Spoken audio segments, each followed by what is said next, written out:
अस्सलाम वालेकुम नाजरीन, मैं हूं जुल्फकार अली नेगरी। आप देख रहे हैं डीप एंगल। मशरिक़ वस्ता इस वक्त तारीख के एक ऐसे मोड़ पर खड़ा है जहां एक तरफ जंग की चिंगारियां हैं तो दूसरी तरफ सिफारतकारी की आखिरी और सबसे बड़ी कोशिश। फरवरी 2026 में शुरू होने वाली ईरान अमेरिका जंग और हालिया कशीदगी के बाद अब पूरी दुनिया की नजरें स्विट्जरलैंड के खूबसूरत पहाड़ी रिजॉर्ट पर लगी हुई हैं, जहां अमेरिकी नायब सदर जेडी वेंस और ईरानी वजीर खारिजा अब्बास इराक्ची के दरमियान घंटों तवील और एसाब शिकन मुज़ाकरात हुए हैं। लेकिन इस बार मामला सिर्फ बातों तक महदूद नहीं रहा। अमेरिकी महकमे खजाना ने एक ऐसा तारीखी फैसला किया है जिसने सबको हैरान कर दिया है। आखिरकार ईरान को कितने अरसे बाद ऑफिशियल तौर पर तेल बेचने और अमेरिकी डॉलर में लेन देन की इजाजत मिली है। इससे ईरान की मैशियत को कितना बड़ा फायदा होने जा रहा है, और सबसे बड़ा सवाल, एक मुट्ठी भर आबादी और दहाइयों की पाबंदियां झेलने वाले मुल्क ईरान ने दुनिया की वाहिद सुपर पावर अमेरिका का मुकाबला कैसे किया। आज की इस वीडियो में हम उन तमाम सवालात के जवाबात से पर्दा उठाएंगे।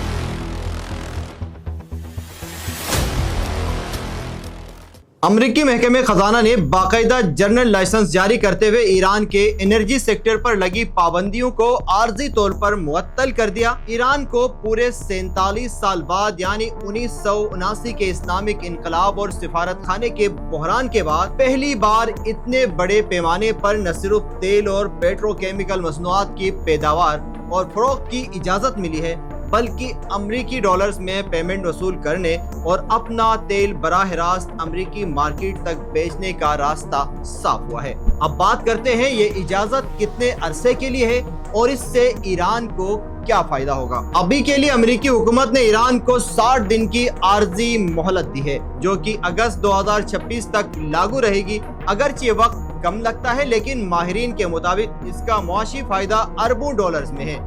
ईरान के चीफ नेगोशिएटर मोहम्मद बाक़िर कालिबाफ के मुताबिक इस डील के नतीजे में ईरान के मुख्तलिफ ममालिक में मुंजमिद 12 अरब डॉलर के असासे फौरी तौर पर बहाल हो रहे हैं। इसके अलावा ईरान का वो तेल जो अब तक शेडो फील्ड यानी खुफिया बहरी जहाजों के जरिए छुपकर और सस्ते दामों बिकता था, अब मार्केट रेट पर ओपन बिक सकेगा। इससे ईरान की गिरती हुई करेंसी मुस्तहकम होगी, मार्केट में कीमतें कंट्रोल होंगी और ईरान अपने मुल्क की तामीर नौ का एक बड़ा प्लान शुरू कर सकेगा। लेकिन नाजरीन, यहाँ तारीख का सबसे बड़ा सबक छुपा है। दुनिया हैरान है कि एक सुपर पावर जिसका सालाना मिलिट्री बजट सैकड़ों अरब डॉलर है, जो अभी हाल ही में पेंटागन से ईरान के खिलाफ जंग के लिए मजीद 80 अरब डॉलर मांग रही थी, वो अचानक घुटने टेकने पर और ईरान को इतनी बड़ी छूट देने पर कैसे मजबूर हो गई। ईरान ने उस सुपर पावर का मुकाबला कैसे किया।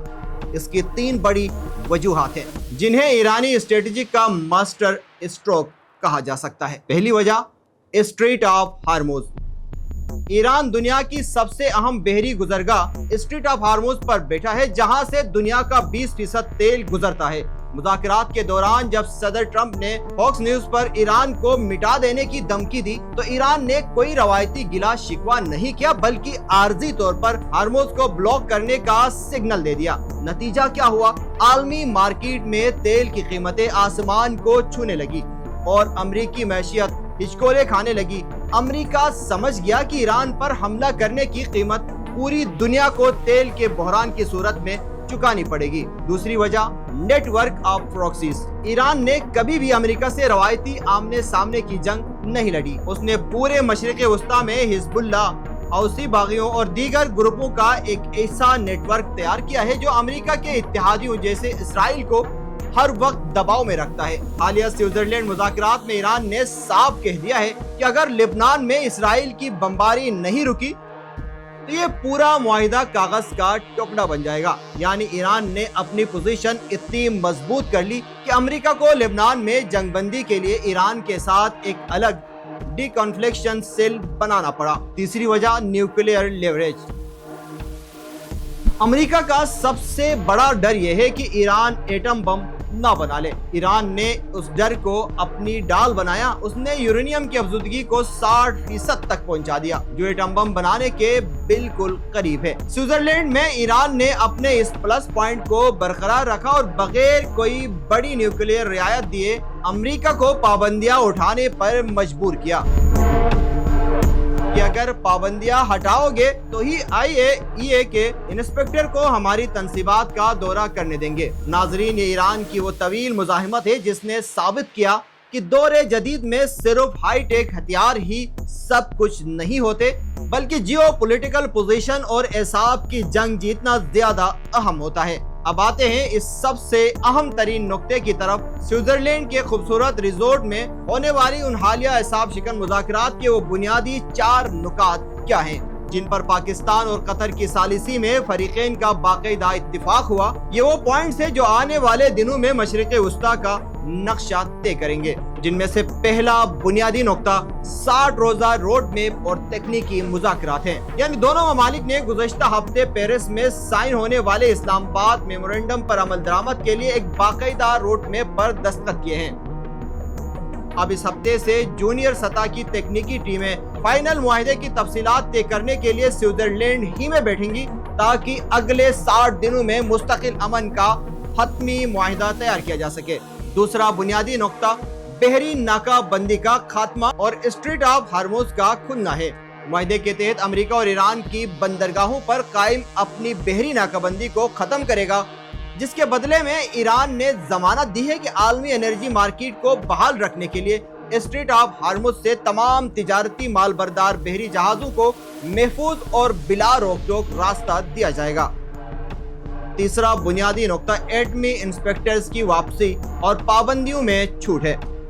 ایک بہت بڑی پیش رفت کے طور پر ایران اس بات پر راضی ہو گیا ہے کہ وہ اقوام متحدہ کے ایٹمی ادارے IAEA کے انسپیکٹرز کو دوبارہ اپنی ایٹمی تنصیبات کے دورے کی اجازت دے گا۔ اس کے بدلے میں امریکی محکمہ خزانہ نے ایران کے تیل اور پیٹرو کیمیکل سیکٹر پر لگی پابندیوں کو 60 دن کے لیے عارضی طور پر اٹھا لیا ہے، اور قطر میں منجمد ایران کے $12 ارب کے اثاثے بحال کرنے کا مینوفیکچرنگ پلان شروع ہو رہا ہے، جسے ایران امریکی کسانوں سے سویابین اور گندم خریدنے پر خرچ کرے گا۔ چوتھا نقطہ لبنان کے لیے ڈی اسکیلیشن ورکنگ گروپ کا قیام۔ مذاکرات کا چوتھا اور سب سے نازک نقطہ لبنان میں اسرائیل اور حزب اللہ کے مابین جنگ بندی کروانا ہے۔